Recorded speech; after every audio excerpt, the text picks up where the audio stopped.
आणि मामा नेहमी अभिषेक घालायचे पांडुरंगाला, पांडुरंगाची पूजा अर्चा करायची, अभिषेक घालायचे आणि मामा आपल्या पुढच्या कार्याची सुरुवात करायची.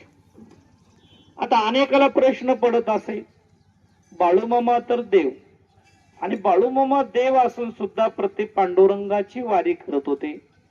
एवढंच नाही तर प्रति पांडुरंगाला अभिषेक घालत होते. आपल्या डोक्यात प्रत्येकाच्या विचार येत असेल, कारण त्याने बाळूमामा हा पांडुरंगाचा भक्त होता, जे बाळूमामा देव नाही असा अनेक जणांचे डोक्यात विचार आणि प्रश्न निर्मिती होत असते. तर एक माहिती आहे का, पांडुरंगाच्या सर्वात प्रथम आणि सर्वात पांडुरंगाची अगोदर वारी करणारा आणि वारीची सुरुवात करून देणारा कोण होता माहिती आहे का आपल्याला? प्रति पांडुरंगाचा वारकरी कोण होता?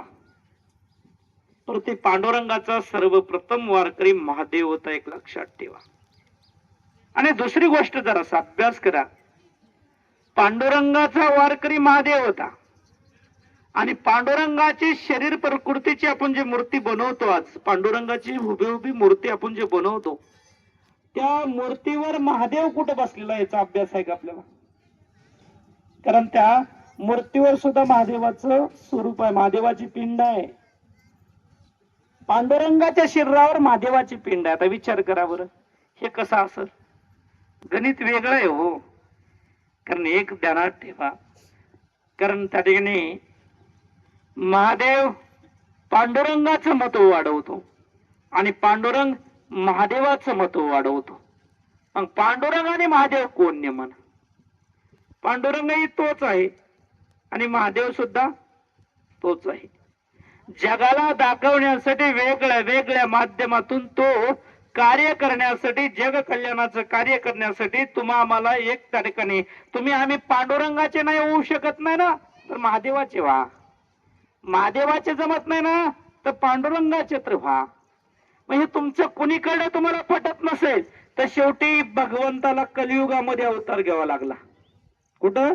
ह्या कलियुगामध्ये देवाला अवतार घ्यावा लागला. तुम्हाला कुठले देव त्या ठिकाणी वेगळे वेगळे वाटायला लागले, म्हणून देवाला, महादेवाला जे साक्षात प्रति पांडुरंगाला, कारण ह्या कलियुगामध्ये अवतार घ्यावा लागला. तो कोण्या स्वरूपात?